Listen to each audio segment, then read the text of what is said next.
Alright folks, how's it going? Today is a nostalgia based video. Looking around my room for some screws and bits and bobs, I ended up coming across these two things. Now obviously the first thing I found was the Gears case. 207 tips to bust open the leaderboards. This is one of the first books. The Battlefield 2, the Quake 4, the Pro Evo 6, the MotoGP 06. I wanted to explain kind of, this is what we used to play games like without sounding like a complete boomer. I figured it might be something a bit interesting for you. Something different for sure. I don't think anyone else has done a video like this. True nostalgia here on this channel. Started playing games. The way we began to look at content was it didn't exist. The internet was just beginning. YouTube was not really a thing. There wasn't tons and tons of gaming videos of how to improve. If you typed in how to be good at Modern Warfare 2 right now, you will see thousands upon millions of videos of clips from TikTok to YouTube to Twitter of gameplays. And even if the gameplay isn't necessarily a tip-based video, you will be able to watch the gameplay and figure out what this person is doing that you probably are not. If you watch a good few hours of Call of Duty as a brand new player, you're going to have a rough idea of, oh, that's how the game works. Now, when I used to play, the reason that things weren't so oppressive all the time was a lot of the people you were playing against had no idea that tips and tricks existed. Maybe print off a few cheat codes, a few tips and tricks, or you might just happen to find somebody in your game that was really good. Maybe you just had to watch their gameplay. Maybe you had to ask him a question, and maybe you had to figure out what actually is this guy doing that is so good that I'm not doing. Information was not spread as quick as it is today. There are currently a pair of pistols in Modern Warfare 2 that, when akimboed, do a ton of damage. Every single game I'm playing, these people have got these akimbo pistols because one dude decided that the pistols were overpowered, made a TikTok, made a YouTube video, and here we are, everybody's using them. Now, in 2006, this was not the case. Information does not travel as quickly, which is why when people say, oh, the devs are terrible today compared to the old days, it's not really that the devs are terrible. Yes, some of them are. Some of them don't have as much passion and it has become a business. But a lot of the features that you're seeing now of like OP stuff or spots to camp or head peak spots or this is how you get your loadout the fastest or whatever game it may be, this is the most overpowered character in League of Legends, this is the build, and then all of a sudden everybody's doing AP Twitch or something like that on League of Legends. It took months and months and months for somebody to figure that out, play enough times that the community had seen that playstyle trickle through the community, and then everybody started doing it, and then by that time it might have been a year, the game might have been patched, a new game might have come out, and that's just how it worked. And when I was reading through these tips and tricks, it just brought back some memories. Oh, this was the 2006 book, the top 207 tricks, and I'm reading directly from the book here. So, Gears of War. This is number 88 in the book. So it says, host advantage. Whoever hosts the match, and again, I'm reading this out because I think it's nostalgia. It's nice to have on my channel, and I think some of you may be interested. So it says, whoever hosts the match will definitely have a huge advantage over the rest of the player base, as he will be the only player without lag. That's right, like you couldn't play a game in 2006 and not lag. Like if you were not the host, you lagged. Not everybody had good internet, right? So that's the first interesting thing to note. When you're the host, you can exploit this by whoring the shotgun as much as possible. You'd probably get cancelled for using that word these days. To use the shotgun, learn to shoot it from the hip. Brackets, this is a blind fire whilst walking, so you can fire accurately while staying on the move. Moving about in this manner not only helps protect you from other players' shotguns, but also from any snipers that may have their sights trained on you. So the very first tip of how to get good at Gears of War, let's say you're just dying. You're just dying and you have absolutely no idea how to stop dying. The very first tip is go and host your own game. This is why people will know this. People that played a lot of Gears 1, you didn't host. Hosting was for the bad players, right? And when you hosted and you got in a nice host, you might rejoin his game because he had a nice connection. You weren't lagging as much. The host wasn't amazing, so he wasn't abusing the host, so the game felt kind of even. That's why the noobish players kind of went on host, because it balanced it out. They got a little bit of a buff by being host, but they were bad, so you could kind of battle it out. So the next tip is bloodstains. When you take damage, a cog symbol will start to form in the middle of your screen. Now, when this fills completely, you will be downed. However, you can also use the cog symbol to your advantage, because when you've been injured, the cog symbol will be a nice guide of where to fire your shotgun blasts. So this was a really big new thing in gaming, was the way the cog symbol appeared was your health symbol. It wasn't like Quake where you had shields and stuff in the bottom right hand corner or in a corner. It wasn't like a HP bar. You didn't have a health bar, which is why the game looks so cool to begin with, because Gears of War 1, if you go back and look at it, it looks very clean because there's very little HUD. It's almost like you're playing hardcore until some action happens. Now, number 90, this tip is called the Disney version. If you really, this is what it says, it's got a picture of a locust hammerburst in there. It says, now, if you really want every advantage possible over your opponent, turn off the blood. The main advantage here is when you chainsaw someone, your screen won't be obscured by blood. So I want to, I want to give you an idea of, like, these were like the best tips and tricks. People weren't doing tips and tricks guides on YouTube. You'd been out to the shop, right? You'd bought the magazine. Right, you didn't get it ordered from Amazon Prime. You'd been out and you'd bought the magazine. And if you wanted more tips, you probably had to wait till the next month. So even if everyone in the world bought this book and started doing these tips, you'd have to wait till next month for the next series of tips to come out, right? So information just traveled a lot slower, and it's why nowadays if somebody says, hey, the M4 is the most busted gun, within a day everybody's using the M4 and people are crying that the devs are terrible because they have no idea how to design things. So yeah, it just makes me laugh, because the main advantage of turning off the blood is that your screen won't be obscured by blood when you're chainsawing somebody, which is just funny because you were locked into a chainsaw animation anyway, so the blood really made no difference. So even in the tips, it's kind of noobish, right? There's a few more tips here that we can run through. I'm quite enjoying reading these, to be honest.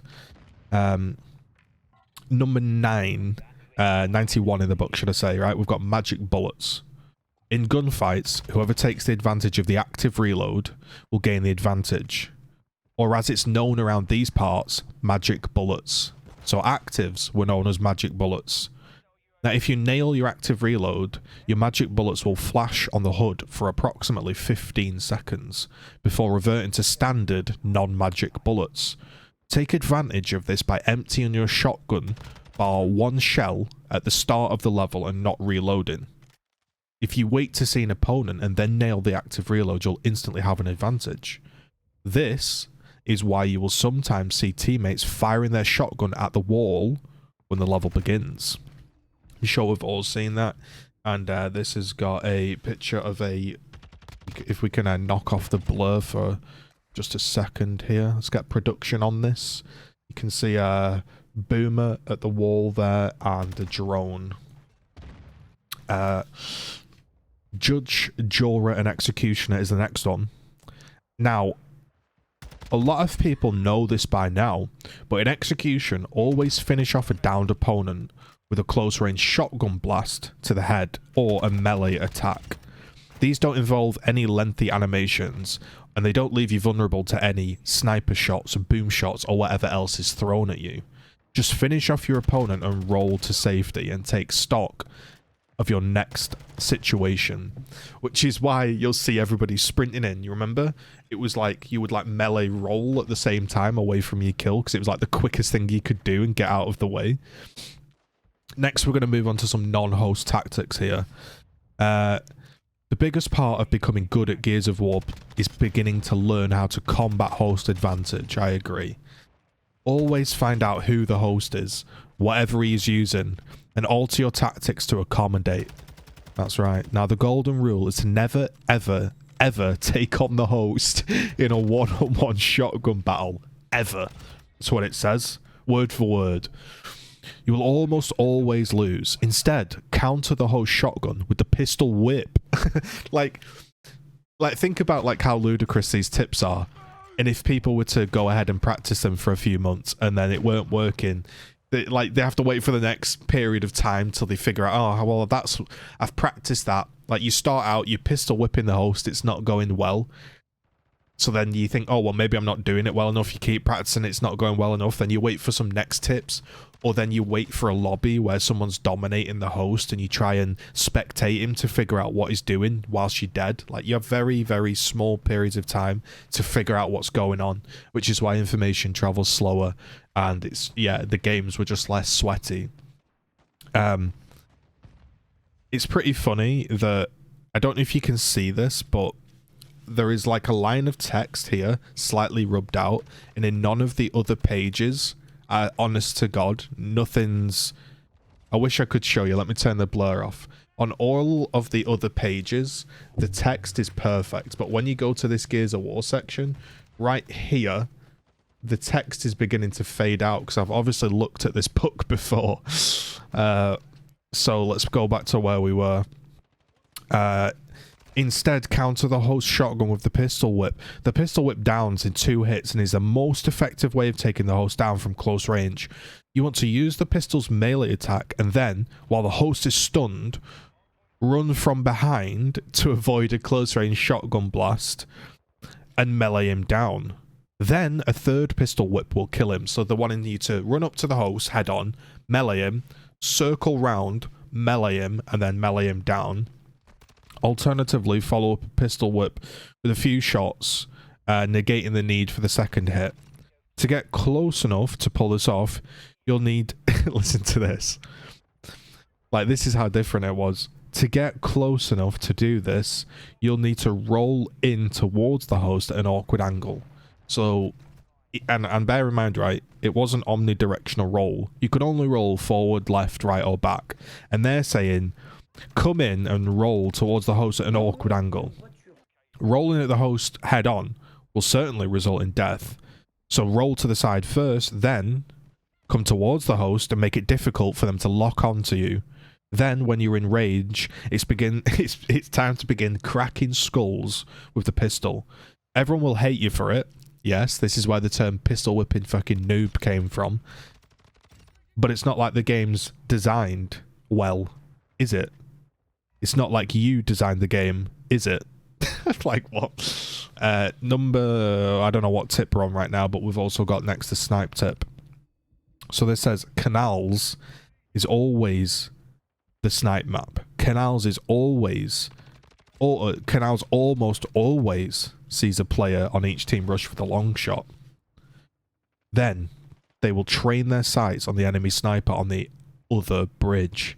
This means whoever gets the long shot first, like, and then it says, brackets, do have a look and check the symbol when a long shot has been picked up to see who has the sniper and who has got the advantage. So obviously you'll see who picked up it first, because then obviously if you pick it up first, you can hard scope the guy.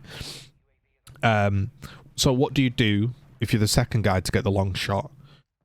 Pop a smoke next to the long shot, wait for the smoke to come out, denying the other player an easy headshot.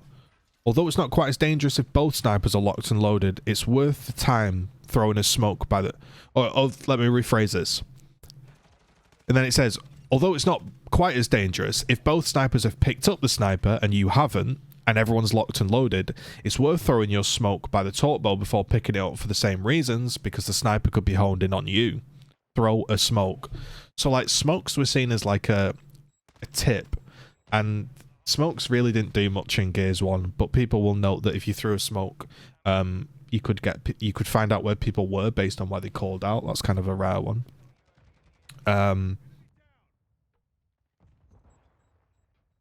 Like, it's like this is like when we're talking boomer stuff, right? Smokey the next tip is called Smokey Robinson. The Smokey Robinson. I think we should bring back some of these names.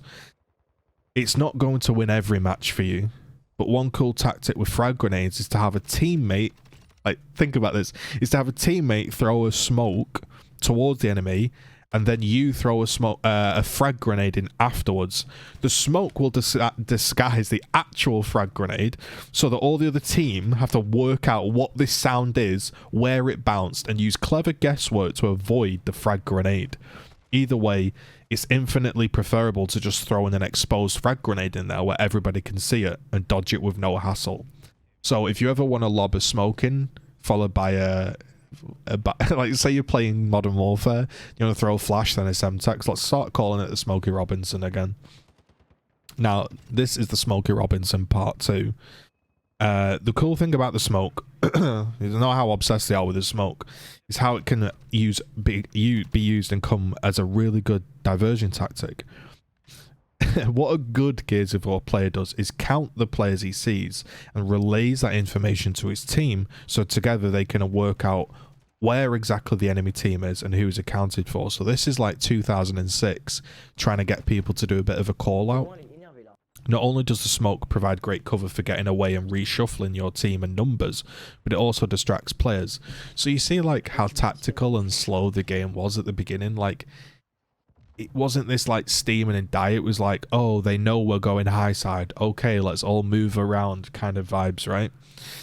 So, for example, if you throw the smoke on the ground floor to cover up the balcony above Mausoleum, the team will think that you're up there and not down below. Because obviously when you're beginning and playing Gears of War, right, you're wandering around this big empty map. If you see a smoke grenade land on the bottom of the floor, you're going to think that the guy's on the bottom of the floor when actually he's up top and he's throwing it down, or vice versa, right? And this stuff sounds stupid, but honestly, it would work. Next is the instant shot. We've got 2 more here before we end up, and I hope you've enjoyed this little nostalgia trip. If you have, leave a like and a comment. Post some of your nostalgia in the comments, man. I want to read it. So number 97 in the book here, the instant shot. Now, when you roadie run or roll someone, you're going to be exposed at the end of it. The best way to use this to your advantage is to equip the shotgun before running or rolling.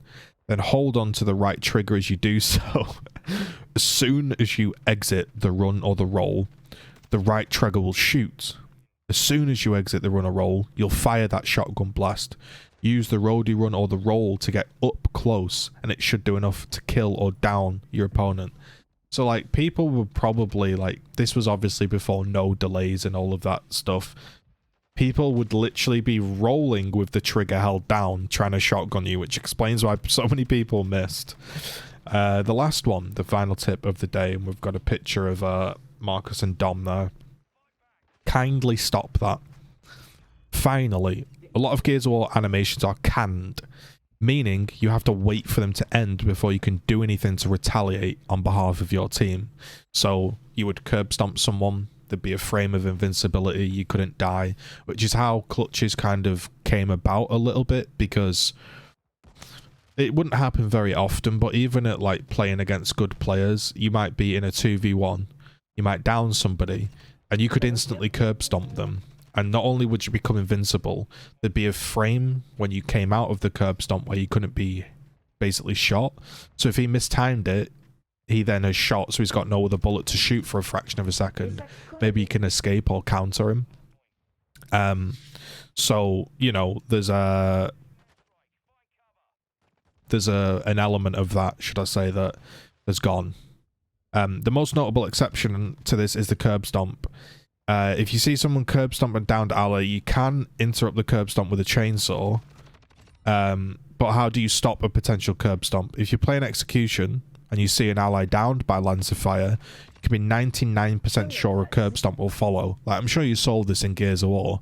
This is why it was such a iconic thing. I remember they brought back the Gears of War 2 execution curb stomp for Gears 5 and people were hyped. It's because that's all everyone did. Everybody curb stomped. I think I've got about 5,000 curb stomp kills in Warzone or something.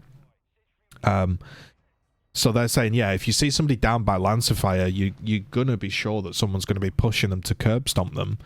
As it follows, it's much quicker and quieter than a chainsaw, so please be ready for it. So they're saying, like, if you see somebody downed, You want to be tucked around a corner or sort of be ready because someone's going to go and push that down kill and come over and curb stomp them. This was way before the days of like everybody did 5-second bleed out execution or whatever it was, right? So those were just some interesting tips, some old boomer stuff that I read and I thought was pretty interesting. Obviously there's tips and tricks for loads of other games in there, but I thought it's just interesting just to see, like, and obviously has a section for notes if you want to write down any cheat codes, stuff like that. But yeah, gaming was just way different because you couldn't share information nearly as quickly, which is why it's so hard to make a game not become broken, because everybody instantly shares the tip the second they've got it, because there's money. If you find the coolest tip for the game that's the most popular and you've got maybe paid TikTok or YouTube, or you're a streamer and people want to donate to you, you come out with the best thing, people will give you money. And like I say, man, there's websites for like best loadouts, you know, all that stuff going on. Whereas back when we played, it was more like I'll tell you an example of how it worked. The two-piece like didn't exist, man. Nobody two-pieced at the start of Gears of War. And I remember watching a guy who's Prankski, who ended up becoming a Rainbow Six Siege Pro, and Mr. Mayday. I used to play with them, and I used to watch them. And Mr. Mayday would play mainly Mansion. And he was just run into Boomshot. He'd just clean everybody up, and I just could see him getting kill after kill in the symbols. Like, I'd go up to the sniper on Mansion, but by the time I'd got up there, people were just dead. He was wiping the floor with everybody, and he just basically learnt to just head down melee, and once that melee had gone off, you got a kill.